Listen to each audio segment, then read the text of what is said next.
على بعد ميل واحد من منطقة الأكروبول في أثينا، أنشأ أفلاطون أول مدرسة كبيرة في التاريخ، داخلها عدة مدارس بيتوافد عليها عدد كبير من الطلاب، وكانت معروفة بالأكاديمية، وده نسبة إلى هيكادوموس.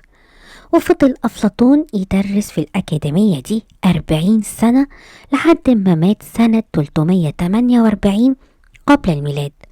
ومش أفلاطون بس اللي كان بيدرس في الأكاديمية دي، أرسطو كمان لمدة 20 سنة. الأكاديمية دي فضلت قائمة آلاف السنين، وفي سنة 86 قبل الميلاد ومع غزو الرومان ما جرؤوش على غلق المدرسة. كان كل اللي عملوه إن هم قطعوا أشجار الزيتون. مفيش معلومة مؤكدة عن وقت غلق هذه المدرسة، بس يرجح إن هي سنة 526 قبل الميلاد مع الإمبراطور الروماني جوستينيان، اللي قفل جميع المدارس المرتبطة بعبادة الأوثان. ها، عرفت؟